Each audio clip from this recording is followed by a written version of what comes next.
Hello बच्चों, बहुत बहुत स्वागत है आपका दीक्षा क्लासेस में। और आज हम लोग पढ़ने जा रहे हैं जैव प्रक्रम का तीसरा तीसरा क्लास होगा ये, जिसमें कि हम लोग मानव आहार नाल के बारे में, पाचन तंत्र के बारे में पढ़ रहे हैं। उसके बाद ये पार्ट कंप्लीट हो जाएगा। इसके बाद हम लोग श्वसन पढ़ेंगे, फिर परिवहन, फिर उत्सर्जन पढ़ेंगे। ठीक है। अब मेरा कोशिश ये रहेगा कि इसके बाद श्वसन, परिवहन और उत्सर्जन ये तीनों को भी एक एक क्लास में करके कर दिया जाएगा। वो अलग अलग पार्ट्स में है। तो पहला पार्ट है जिसको कि आज मैं ख़त्म करने जा रहा हूँ।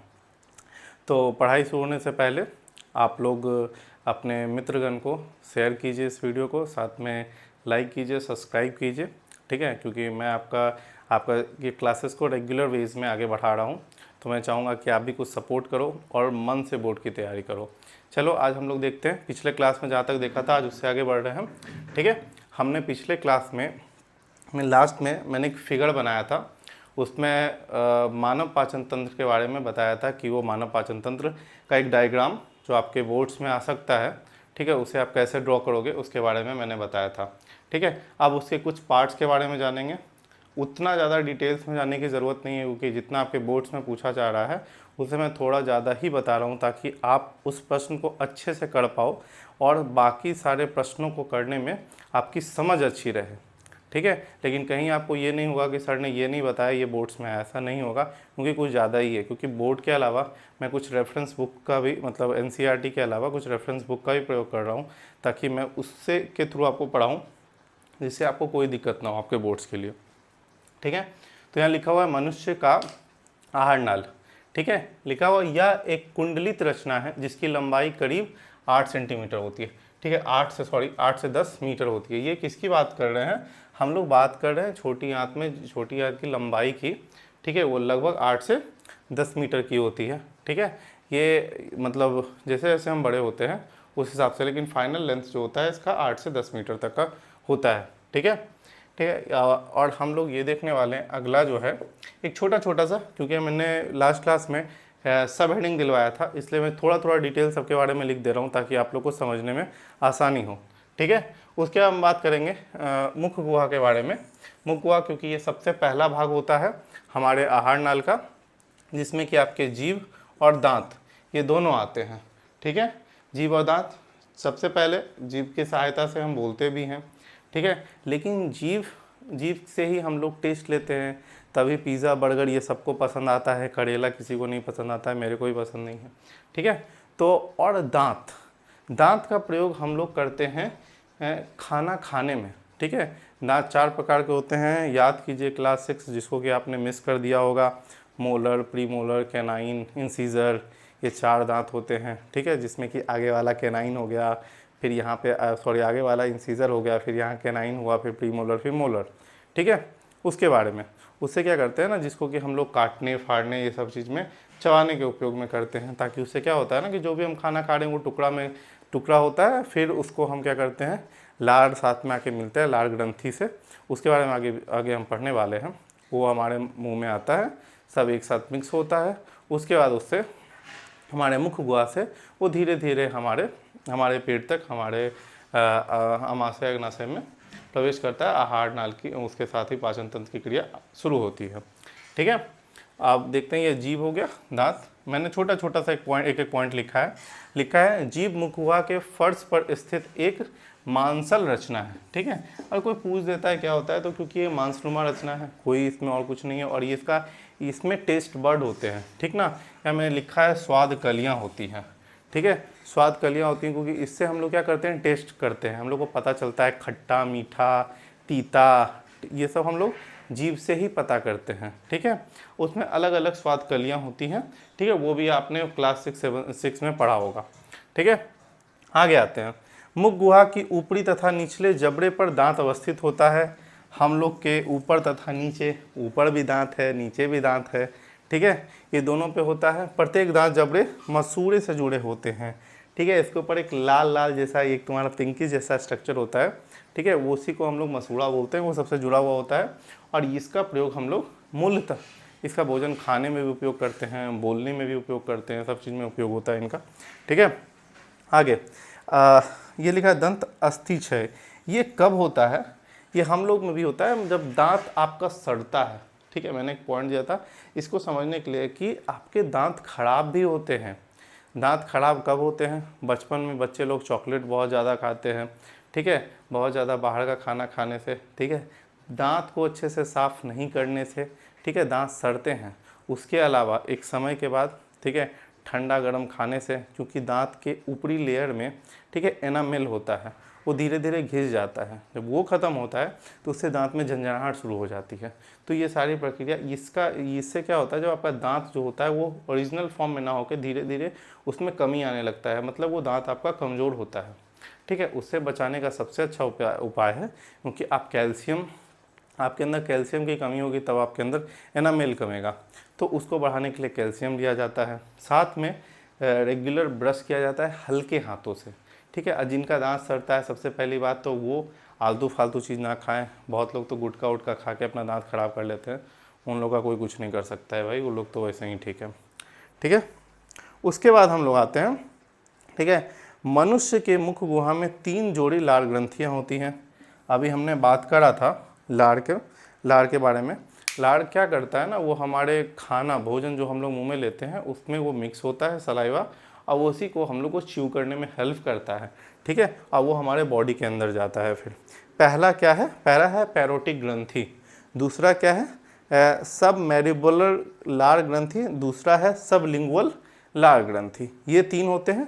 ठीक है, ये 3 जोड़े होते हैं। ये 3 का मतलब, जोड़ा का मतलब होता है 3 दूना, मतलब 3 दूना 6, और ये प्रश्न आते हैं एग्जाम में। ठीक है, तो ये तीनों याद रखना, मैं अभी आपको प्रश्न करवाऊंगा, वहाँ पे भी इसका जिक्र है। ठीक है, तो इस बात को ध्यान देना। तो ये आपका है, इसको आप पहले नोट करो, फिर हम लोग आगे बढ़ते हैं। ठीक है, यहाँ देखिए, अब हम बात करते हैं ग्रसनी की, फेरिंग्स की। ठीक है, फेरिंग्स जो होता है वो क्या होता है, जो हमारा ये मुख गुहा होता है उसका जो अंत है वहीं से वो जुड़ा हुआ होता है। ठीक है, जहाँ से मुख गुहा होता है वहीं पे अंत पे वो जुड़ा हुआ होता है। देखिए यहाँ क्या लिखा हुआ है, यह मुख गुहा का पिछला भाग क्या कहलाता है? ग्रसनी कहलाता है। एक मिनट, कलम जरा चेंज कर लिया जाए।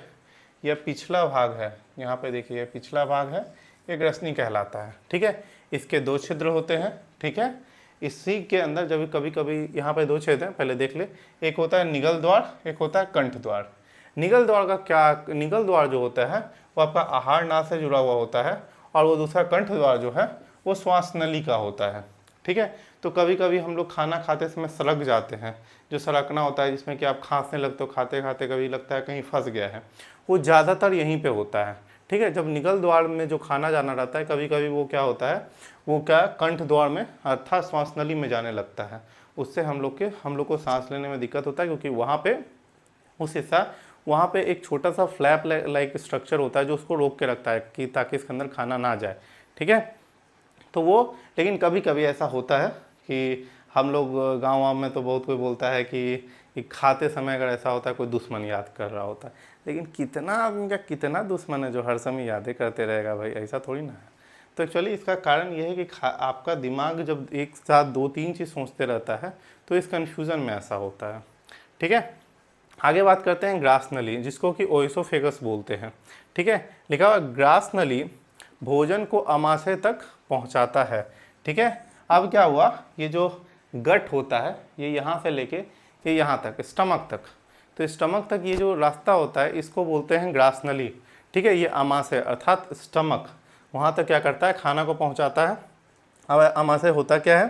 ठीक है, यह एक चौड़ी थैली जैसी रचना है। इसका स्ट्रक्चर कैसा है? एक थैला ऐसा संरचना है। ठीक है, जो कहाँ जुड़ा होता है, जो उदर गुहा के बाईं ओर से शुरू होकर अनुप्रस्थ दिशा में फैली होती है। ठीक है, मतलब बाहें में क्या होगा, बायां साइड क्या उदर गुहा है।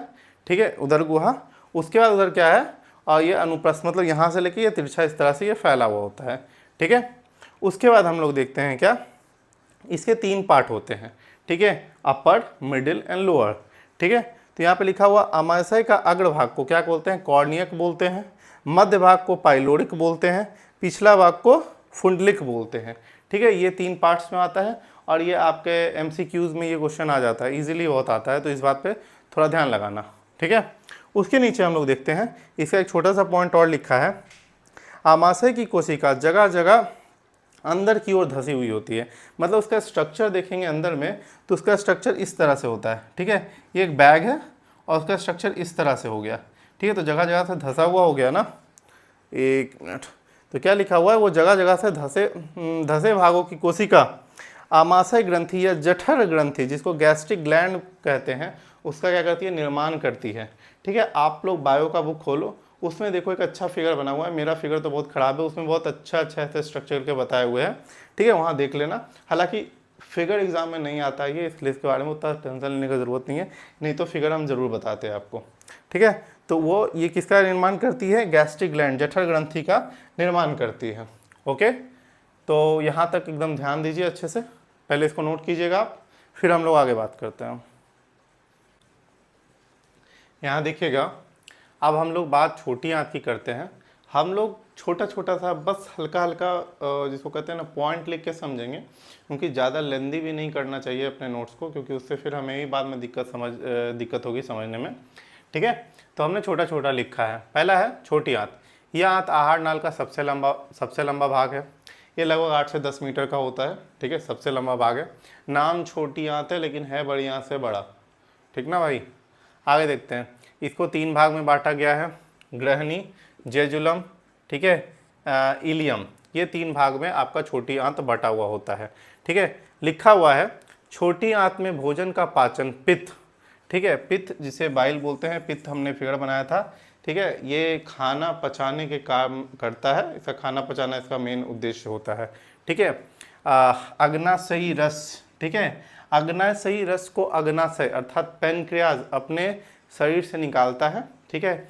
इसी में बाद में हम लोग को जानकारी, इसमें एक जानकारी आपको हम देना चाहेंगे, ठीक है। इसी से आपको जिनको होता है ना, ये जिसको हम सुनते हैं डायबिटीज़, ठीक है, जिनमें अग्नाशयी रस का जो संचालन जो होता है वो सही से नहीं होता है, ठीक है, उसमें ही, क्योंकि ये आपका एक ऐसा एंजाइम रिलीज़ करता है जो कि आपका इसको ग्लूकोज़ को पचाने में मदद करता है। जब यही नहीं रहेगा तो आपके शरीर में ग्लूकोज बढ़ते जाएगा, और ग्लूकोज बढ़ने से आपका शरीर क्या हो जाता है, डायबिटिक हो जाता है। तब आप बोलते हो कि चीनी की बीमारी हो गई है, क्योंकि चीनी पच ही नहीं रहा है। जब ये पैनक्रियाटिक जूस निकलना बंद होता है तब ऐसा होता है, ठीक है। तो पित्त, अग्नाशयी रस तथा आंत रस जो यकृत अर्थात लीवर, ठीक है, अग्नाशयी तथा आंत ग्रंथियों के स्राव की क्रिया से होता है। मतलब, अब इसका मतलब समझते हैं।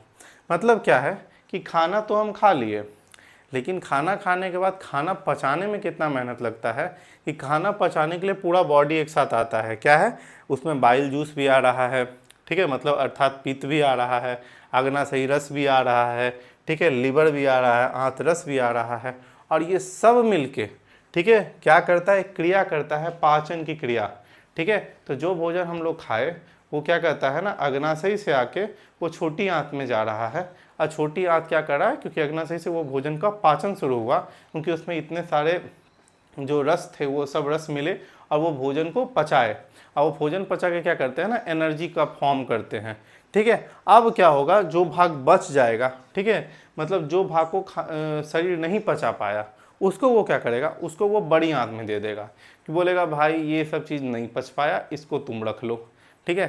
तो बड़ी आंत क्या करेगा भाई, तो उसको समझाएंगे एक एक करके, इतना जल्दी भी आगे नहीं बढ़ना चाहिए, ठीक है। तो ये किसके अंदर होता है, ये सब छोटी आंत के बाद होता है। एक छोटा सा चीज़ है, जो हमने लीवर की बात करा, तो लीवर के बारे में एक छोटा सा पॉइंट याद करेंगे। ये सबसे बड़ा ग्रंथि होता है मानव शरीर का, जिसका वजन जो है 1.5 kg, ठीक है, 1.5 kg तक होता है। ये बहुत बड़ा पार्ट होता है आपका, इस तरफ अग्नाशय, और यहाँ पे आपका बड़ा सा जो है यकृत होगा, इसको लीवर बोलते हैं। किडनी, ठीक है, करेजा, किडनी नहीं हाँ करेजा लोग बोलता है, नहीं मांगते हैं किडनियाँ दे दीजिए, किडनियाँ नहीं, किडनियाँ दूसरा चीज़ है, करेजा ही बोलिए। करेजा होता है मेरा दिल का करेजा का टुकड़ा है, वो करेजा इतना बड़ा है कि उसका टुकड़े टुकड़ा हो सकता है, इसलिए सब मांगते रहता है, ठीक है। तो चलिए, तो ये कितना का होता है, लगभग 1.5 kg तक का हो सकता है, ठीक है। बड़ी आंत के बारे में बात करते हैं। अभी हमने क्या बोला कि बड़ी आंत जो होता है वो छोटी आंत से जुड़ा हुआ होता है। क्यों? क्योंकि जो भोजन नहीं पचा उसका क्या होगा भाई, वो तो शरीर में नहीं रहेगा, उसको बाहर तो आना है। तो छोटी आंत क्या करेगा, वो क्योंकि वो जुड़ा होता है बड़ी आंत से, देखिए क्या लिखा, छोटी आंत आहार नाल के अगले भाग बड़ी आंत से खुलती है। अर्थात जो ये होता है छोटी आंत, वो बड़ी आंत से जुड़ा हुआ होता है, और जो खाना नहीं पचा पाए वो उसको दे दिया। अब वो क्या करेगा, वही जो बच गया है जिसको नहीं पचा पाया उसको हमारे शरीर से बाहर निकाल देगा। सुबह सुबह जाएंगे, एकदम तृप्त होके आ जाएंगे। खेत जाके और तृप्त होने में अलग मज़ा है। आप लोग नहीं गए हैं, हम लोग बचपन में गए हैं खेती बाड़ी में खाद देने के लिए। चलो, तो ये क्या है, ये बड़ी आंत दो भाग में होता है, एक होता है कोलन और दूसरा होता है आमाशय। ठीक है, ये दो भाग में होता है, पहला अपर पार्ट, दूसरा नीचे वाला पार्ट। इसी से क्या होता है, सॉरी, मलाशय। और इससे क्या होगा कि आपका, मलाशय को ही रेक्टम बोलते हैं इंग्लिश में। ठीक है, बहुत जगह हिंदी में भी रेक्टम का प्रयोग किया जाता है। इसके द्वारा हम लोग भोजन को अपने शरीर से, मतलब भोजन नहीं, वो अपशिष्ट पदार्थ को अपने शरीर से बाहर निकाल देते हैं।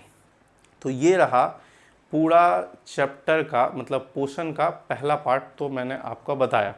इसमें मैंने आपको क्या क्या बताया, मैंने आपको बताया पोषण किसे कहते हैं, पोषण कितने भाग में होता है। ठीक है, अब हमने पोषण में कितने भागों में होता है उसमें फिर मैंने आपको बताया कि किस किस में कैसे, जैसे प्लांट में अर्थात पौधे में कैसे होता है पाचन क्रिया, उसमें मतलब पहले पोषण कैसे होता है, अपना खाना कैसे बनाते हैं। फिर मैंने आपको अमीबा के बारे में बताया, फिर मैंने आपको इंसान मनुष्य के बारे में बताया, और साथ साथ वो कैसे उनका शरीर वर्क करता है इसके बारे में आपको जानकारी दी। सुन के कैसा लगा, बढ़िया लगा तो एक लाइक ठोक दो। और बात यहाँ ये है कि ये आपका पहला पार्ट यहाँ कंप्लीट होता है। अगर भारतीय वन में आप देखेंगे तो इसको चैप्टर वाइज में बताया गया है, और ये इस तरह से भारतीय वन से देखेंगे तो आपका पहला चैप्टर समाप्त हुआ। ठीक है, लेकिन एनसीईआरटी में इसको भाग में बताया गया है, जो कि सही तरीका है, क्योंकि हम लोग लाइव प्रोसेस पढ़ रहे हैं। ठीक है, प्रक्रम का ये पहला पार्ट है, तो दूसरा तीसरा पार्ट आगे आएगा। तो यहाँ तक कुछ क्वेश्चन बनता है, तो जो क्वेश्चन बनता है उस क्वेश्चन को हम लोग देखेंगे। ठीक है, MCQs क्वेश्चन मैं आपके टेलीग्राम चैनल पर डाल दूंगा।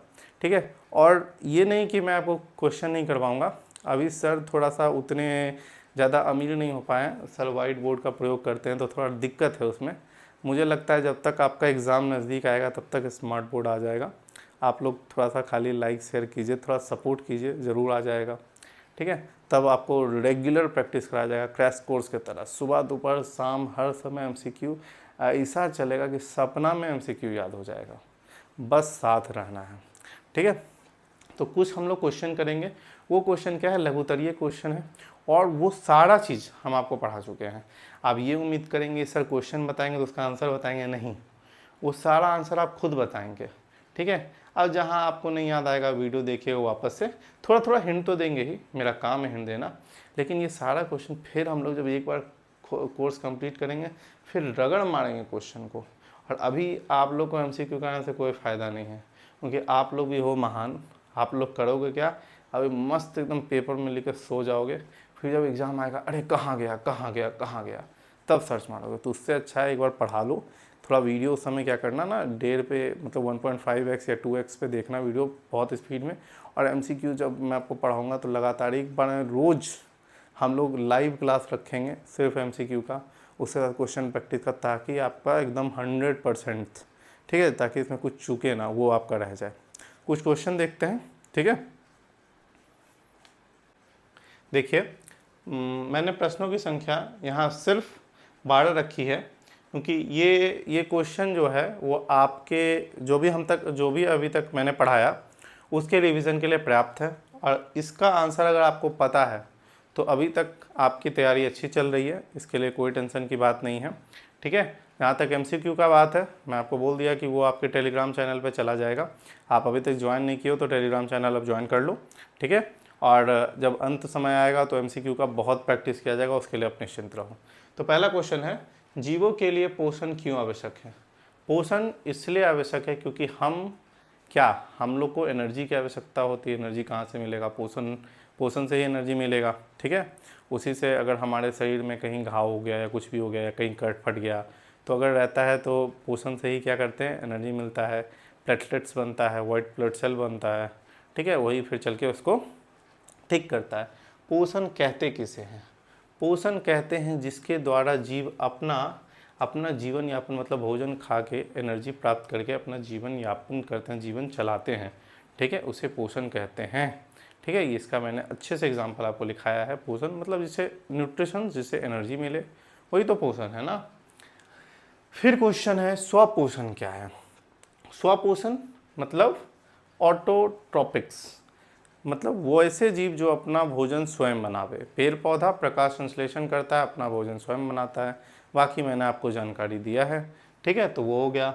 अगला है परपोषण, किसे तो कहते हैं। पर मतलब दूसरा हेटेरोट्रॉपिक्स, मतलब जो अपना भोजन के लिए किसी और पर निर्भर करता है। फिर उसके टाइप्स पे भी आ जाएंगे।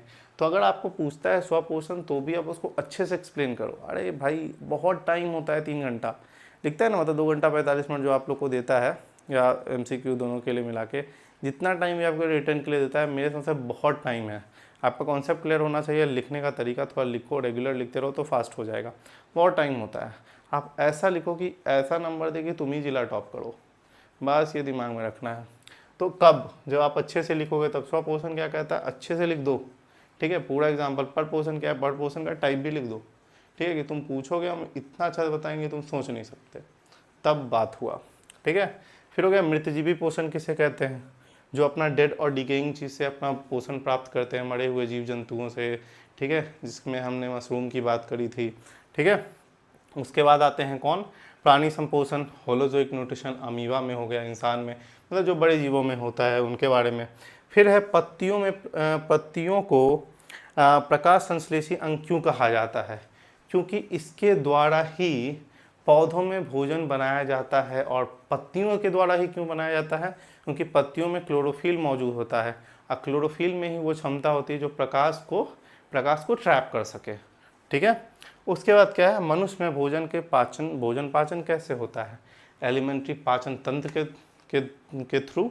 ठीक है, हम लोग क्या करते हैं, भोजन का आहार नाल के थ्रू हम लोग क्या करते हैं, भोजन पचाते हैं। ठीक है, मस्त मुर्गा खाएं, मछली खाएं, जो भी खाएं पचा लेते हैं, कुछ भी पचा लेते हैं, बात भी पचा लेते हैं हम लोग तो।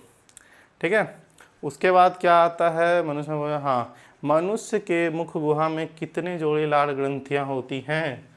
तो 3 जोड़े लार ग्रंथियाँ होती हैं, तीनों का नाम मैंने अभी जस्ट बताया था, आप लोग को याद करना है, लिख लीजिए।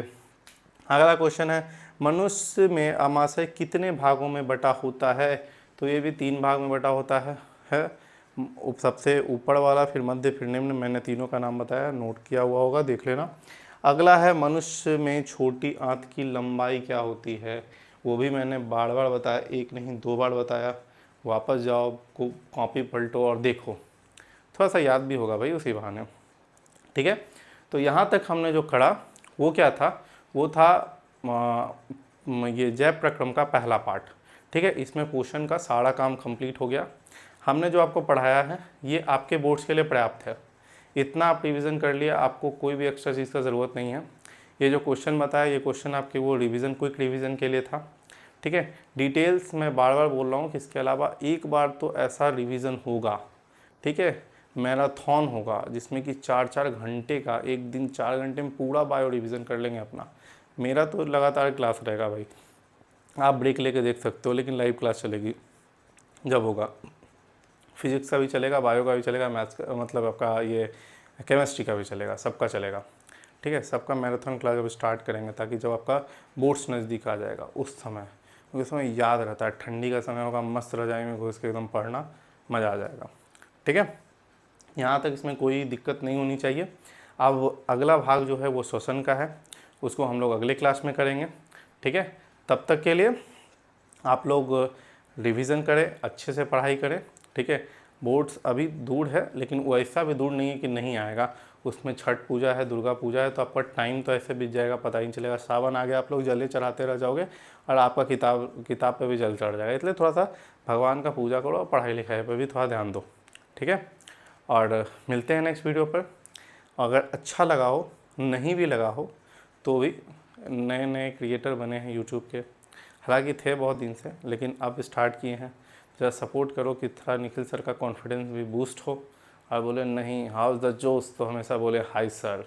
ठीक है, मज़ा आ जाए क्लास लेने में, क्योंकि अब सोच लिए हैं कि अब तो नैया पार लगा के मानेंगे। बहुत विद्यार्थी बोला कि सर यूट्यूब पे लाइए हम लोग हिंदी वाले के लिए। प्रयास बहुत मेरा जोड़ का है। ठीक है, बस आप लोग का सहयोग चाहिए, मस्त से सहयोग दीजिए, हम लोग ये मस्त से काम करेंगे, मज़ा आ जाएगा। ठीक है, तो अगला पार्ट लाते हैं श्वसन का। बहुत सारा प्यार दीजिए और शेयर कीजिए, अपने दोस्त को भी बताइए, जो भी दोस्त हो ही सी सब चलता है, ठीक है, बताइए ज़रूर। धन्यवाद।